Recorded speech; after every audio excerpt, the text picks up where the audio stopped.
Bem-vindo a Petrópolis, cidade que guarda belas paisagens e construções históricas, onde convivem em harmonia, tradição e modernidade. Cenário perfeito para reflexão sobre o papel dos museus na sociedade contemporânea. A importância de abrigar o 4º CIAN e o 22º ICOFOLAN é em função dessa conjuntura atual, ou seja, Petrópolis, mais precisamente o Museu Imperial, está experimentando uma conjuntura muito favorável à questão da museologia e aos museus. No último ano, nos últimos 12 meses, Petrópolis recebeu 5 novos atrativos museológicos. Nós recebemos a casa, o Centro 14 Bis, vinculado à Casa de Santos Dumont, a Casa de Stefan Zweig, recebemos o Museu da Boêmia, o Museu de Cera e a Casa de Cláudio de Souza, que pertence ao Museu Imperial e que agora também está aberta ao público. Ou seja, é uma intensificação da atividade de museus e da museologia, e a Petrópolis também será sede do 5º Fórum Nacional de Museus. Ou seja, nós estamos respirando museus, respirando a museologia, criando uma atmosfera favorável para a reflexão da prática nos museus, da ciência museológica. Isso é muito bom para a cidade e isso reflete a escolha do Museu Imperial para abrigar essas 2 importantes reuniões da classe, da comunidade museológica, especialmente de língua portuguesa e espanhola.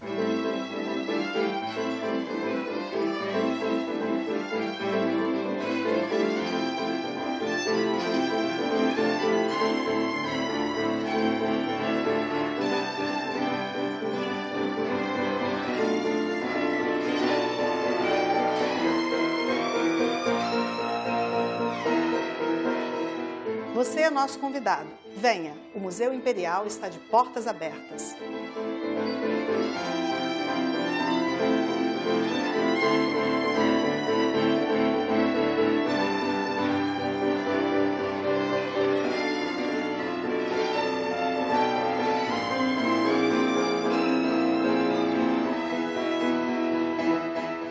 A importância desse encontro, basicamente, é a interação entre países de língua espanhola e língua portuguesa, que são bastante, não só na América do Sul, senão na África, Europa, Portugal, Espanha, etc. e tal, sobretudo a importância de interação sobre museologia, como alguma parte de alguma conferência que já escutamos hoje aqui. Isso traz muito enriquecimento, sim, sobre a forma de levar o museu, a forma de transmitir o museu, porque o importante do museu se dedica a resgatar coisas da história, preservar coisas da história e o mais importante é transmitir.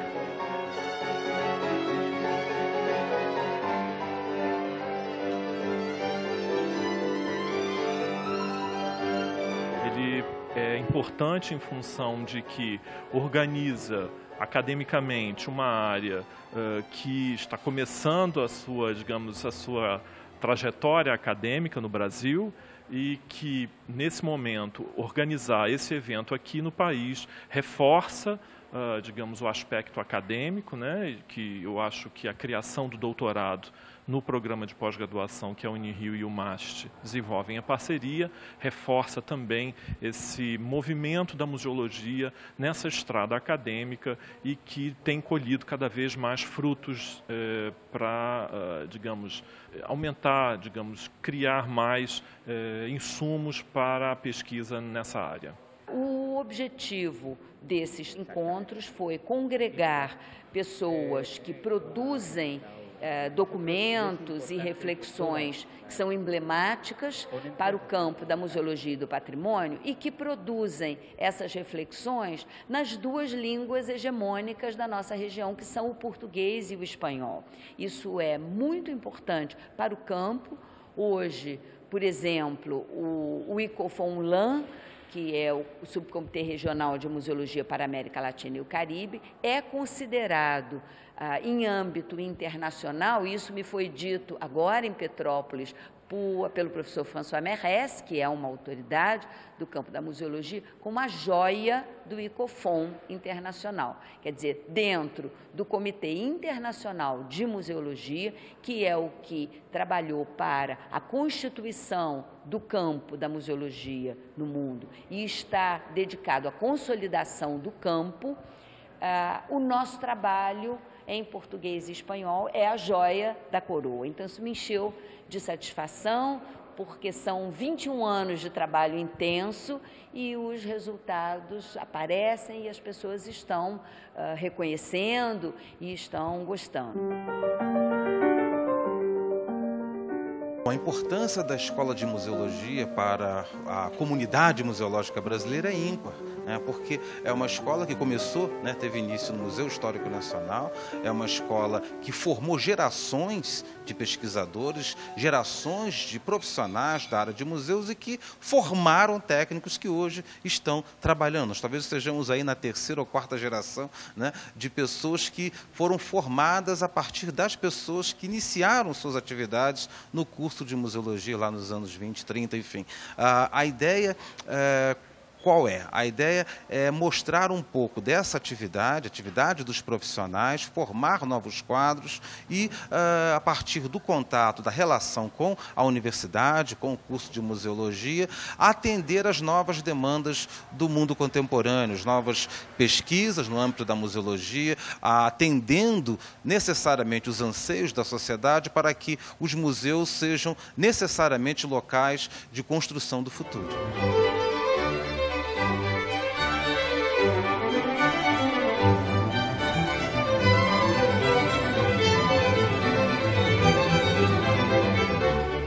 O museu é extremamente importante e deve ser inserido na vida do ser humano, das crianças, desde pequenininho. Ter o hábito de conhecer o museu para conhecer a história do seu povo, a história dos outros povos, a história, enfim, da humanidade. Saber quais são as suas semelhanças, quais são as diferenças, saber trabalhar com o outro, ver que o outro é diferente. O museu mostra isso. Ele não vai mostrar apenas o seu igual, ele vai mostrar também as diferenças, as diversas culturas, as mais complexas, as menos complexas, e você então vai ver, através dessa diversidade, você vai ampliando o seu conhecimento, sua forma de ver a vida e compreensão sobre o mundo em que você vive. Eu acredito que o museu do futuro é um museu que vai centrar-se não nos conteúdos, não nos produtos que expõe, mas naquilo que é possível fazer com eles, entendeu?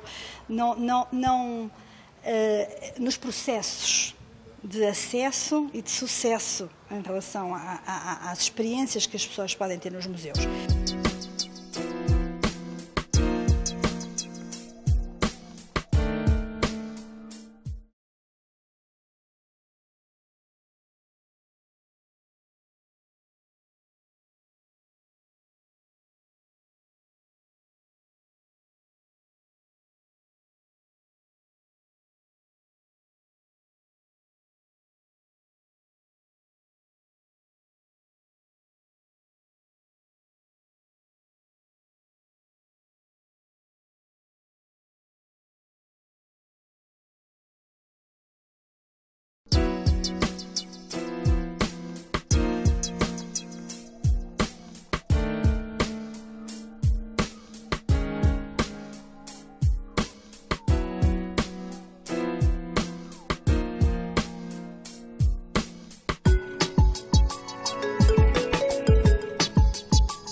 O museu é a vida.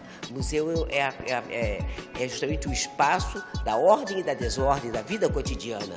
E o museu precisa mostrar essa cultura popular através de um quadro que tem uma cultura imaterial. Você pode ver uma festa, você pode ver um samba, você pode ver uma dança, você pode ver um carnaval.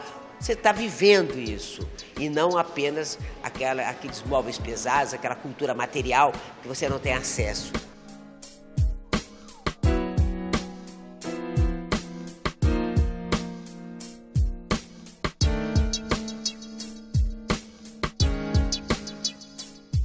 Nos nos últimos 20 anos, os museus têm incorporado outras funções, outras atribuições. Os museus são, claro, locais de pesquisa, locais de divulgação, de preservação de acervo histórico e artístico, mas também são locais de entretenimento. Cada vez mais a população procura os museus para, digamos assim, atender a demandas bem específicas. Nós temos aqui no Museu Imperial pessoas que caminham, pessoas que vêm aos concertos de música clássica, pessoas que vêm assistir os grupos folclóricos germânicos, pessoas que fazem tai chi chuan, pessoas que fazem exercício, enfim, não apenas pesquisar, não apenas estudar a preservação, não apenas divulgar, enfim, as pessoas têm uma demanda muito ampla de atividades que elas esperam que os museus ofereçam. E nós precisamos estar atentos a essas novas preocupações, a esses novos recursos que incorporamos nas nossas práticas para atender a essa diferente demanda, a esses diferentes interesses por parte do público. Em relação ao público, nós sempre tivemos o problema de que o público não chega muito aos museus em Guatemala. Mas esse ano fizemos um evento que fez mudar essa visão. Fizemos pela primeira vez em Guatemala a Noite dos Museus. Abrimos em horários mais longos, como acontece nesse tradicional evento. E tivemos um público de mais de 9.000 pessoas em apenas uma noite. Agora eu mudo meu discurso. Sempre dizia que o povo da Guatemala não gosta de museus. Agora eu digo, façamos coisas inovadoras nos museus, que o público insistirá em vê-las.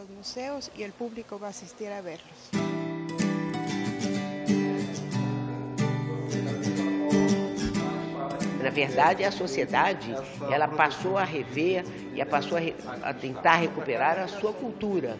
E na medida em que essa cultura, tanto na América Latina como em outras partes do mundo, é uma cultura extremamente rica, intensa, pujante, evidentemente que os museus eles se ampliaram para poder mostrar essa cultura. Um acontecimento à Noite dos Museus mobilizou o público de tal maneira desde que estou na direção geral dos museus de Buenos Aires. Tivemos várias noites dos museus. Milhares de pessoas se moveram até Buenos Aires, inclusive do interior. E o evento contagiou as províncias que agora têm a Noite dos Museus. E isso foi o que mobilizou o povo. Gente que nunca havia visto museus passou a visitá-los e segue visitando. Agora há um movimento e uma efervescência em relação à museologia e à carreira. E isso é o básico para que exista uma formação profissional adequada. Que haja uma formação profissional como corresponde.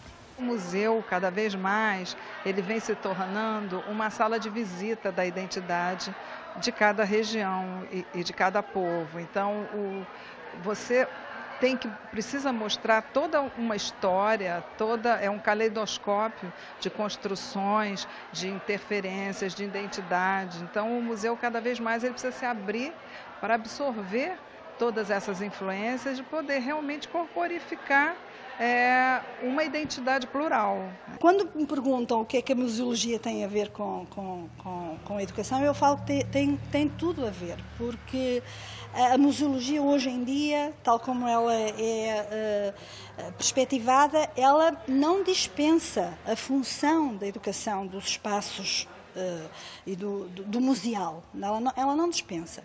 Então, se não dispensa a educação, tem que apostar na educação e na formação em educação dos profissionais que estão à frente dos espaços, das organizações, dos museus, dos centros de interpretação, seja do que for. A educação traz à museologia a preocupação com a inclusão, por exemplo, a preocupação com o intercultural, a preocupação com o outro e o diferente. Essa noção de inclusão, que é uma muito importante na nossa sociedade, que é uma sociedade que é fruto de várias etnias e várias diferenças culturais. Então, dentro da América Latina, essa questão de identidade latino-americana, é muito importante que haja essa troca entre estudos de diferentes áreas da museologia, nessa visão de que o museu é fundamental no papel do autorreconhecimento de cada um dos povos e de cada uma das etnias que convivem no mesmo espaço. Então, o museu assumindo esse papel, que é um papel de construtor de uma identidade plural, e o reconhecimento da importância de todos os agentes culturais dentro da construção da nossa sociedade, da nossa identidade. Temos desenvolvido projetos grandes e também museus pequenos em relação ao turismo local.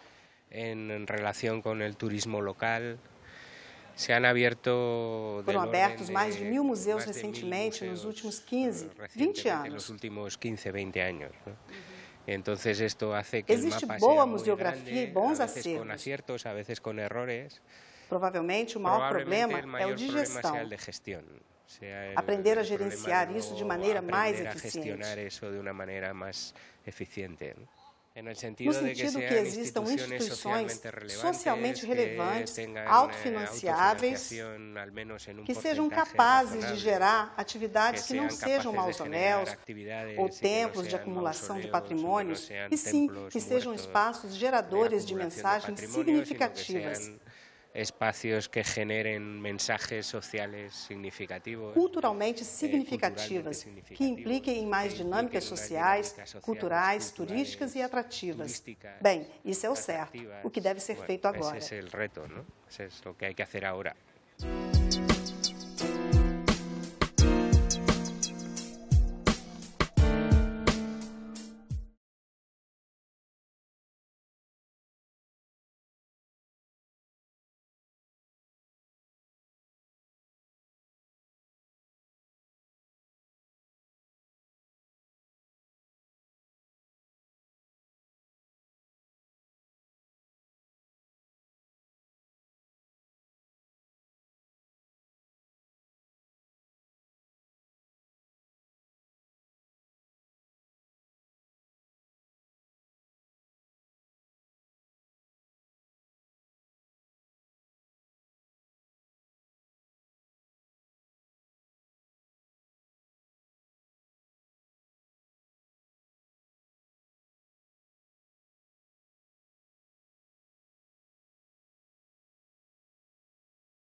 De Petrópolis, né, com o Museu Imperial, com essa edificação, é algo que nós poderíamos chamar de umbilical, porque a ideia da casa, né, do Palácio Imperial de Petrópolis é anterior à ideia de cidade.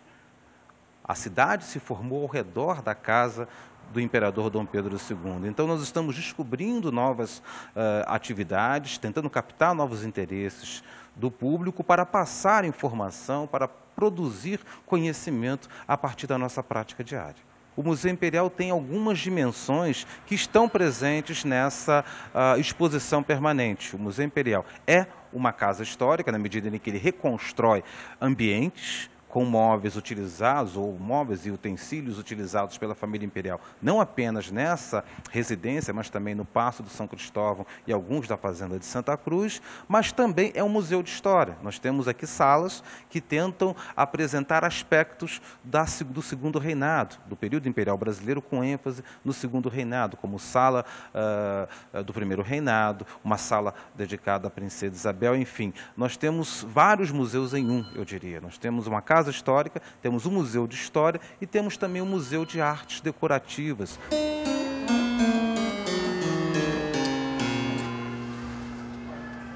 As espinetas, elas são instrumentos não percussivos. Ao acionar a tecla, essa peça chamada saltarelo salta, por isso o nome, e tem uma peça aqui que é de pena de ganso. Caramba! E essa peça é que trisca a corda e produz o som. Os 2 eventos que finalizaram agora em Petrópolis foram realmente um sucesso. Nós tivemos, ao todo, quase 140 trabalhos inéditos apresentados, sendo que cerca de 118 para o CIAN. Tivemos 4 grupos de trabalho, né, de acordo com o programa do evento, e tivemos uma sessão de posters. E para a parte do Icofonlan, com textos de teoria da museologia e do patrimônio, nós tivemos 22 trabalhos apresentados, que foram organizados de maneira informal ainda, num volume que é o livro do Icofonlan de 2012. Nós esperamos agora ter possibilidade de editar num livro definitivo os resultados desse evento o mais rapidamente possível. Já estamos trabalhando para isso, né? Foi um evento que contou com a participação de profissionais de 10 países diferentes, sendo 9 de língua portuguesa e espanhola. E tivemos um representante da França, ou seja, ele é belga, mas trabalha na França, que é o professor François Merès, que é um dos autores de uma obra emblemática para nós, que é o Dicionário Enciclopédico de Museologia. Eu sinto, em primeiro lugar, com muito orgulho de ser convidado pelo diretor do museu para esta cerimônia de inauguração, inclusive uma palestra já, e digo que é parte de responsabilidade nossa, da família, de transmitir, também ajudar, colaborar com o museu em amplo sentido. Meu pai, desde que éramos crianças, papai nasceu no exílio, mas por causa da República, não é que venhamos daqui fazer campanha monarquista nem nada desse sentido, senão preservar a história, divulgar a história. Nesse sentido, meu pai doou uma porção de coisas da família para o museu, entre outros a coroa imperial. E nós também estamos atualmente em tratos, em conversa com o nosso querido diretor, Maurício, referente a fazer parcerias e coisas em comum entre a família e o Museu Imperial. Participar de uma forma ativa na vida cultural de Petrópolis. Cada vez mais o Brasil está começando, né, dentro das atividades que o próprio IBRAM e a sustentação que o próprio IBRAM, Instituto Brasileiro de Museus, está promovendo, inclusive com a abertura de vários cursos de museologia, que já são 15 no país todo, e onde o nosso curso é o curso fundador. Então, uma grande importância que o Rio de Janeiro, que vai receber todos esses eventos que vão atrair muita curiosidade, não só internacional, mas também visitantes aqui de dentro do nosso próprio país, que a gente consiga mostrar toda a diversidade cultural que o Rio de Janeiro tem. E a gente sabe que a cultura carioca e a cultura fluminense é uma cultura forjada a partir de várias influências, e que os nossos grandes, vamos dizer assim, produtos culturais são produtos multiculturais, né? Nós temos carnaval, a gente tem bossa nova, que é um fruto sofisticado, mas que vem do samba, que partiu do morro. Então a gente tem influências a gente tem a parte dos afrodescendentes, dos indígenas, de toda a imigração que a gente teve do próprio Brasil aqui para dentro. Influências nordestinas muito fortes. Então, é a hora da gente conseguir que os museus demonstrem toda essa riqueza que vem da multiculturalidade que é própria do Brasil e especificamente do Rio de Janeiro. Primeiro, é importante que a sociedade tenha museu. E tenha um museu bem estruturado e organizado, um museu que represente a sua vida cotidiana. Um museu que represente a sua identidade, um museu que apresente a sua cultura popular. É importante porque no museu encontra-se as raízes da nossa cultura, as raízes da vida, e ali é uma forma em que você tem de apreender não somente o seu presente como o seu passado. Essas reflexões acadêmicas são realizadas, em geral, a partir das universidades, mas também dentro dos museus, como é o caso do Museu de Astronomia e Ciências Afins, que possui um grupo de pesquisadores bastante ativo, inclusive na área de museologia, e que permite, então, unir teoria e prática, ou seja, a partir da prática, refletir sobre seus procedimentos e conseguir, digamos, articular ideias de maneira a melhorar essas práticas e também fazer uma reflexão teórica, acadêmica e, a partir dessas ideias, tentar avaliar como que elas podem ser implementadas na prática. Isso tudo se desenvolve, evidentemente, no campo dos museus e, a partir dessas reflexões, nós poderemos ter novas ideias, novos procedimentos sendo testados e desenvolvidos nos museus, que também são laboratórios, né, sociais, na verdade, e assim podemos ter assim, uma intercomunicação entre teoria e prática voltadas sempre para a sociedade. A museologia permite exatamente criar nos contextos nos contextos museológicos, nos espaços museológicos, ela permite criar experiências de interculturalidade, fazer você viver aquilo que os outros viveram, ou vivem, ou viverão. E isso tem tudo a ver com a educação, porque a experiência não é a melhor maneira de educar, é a única.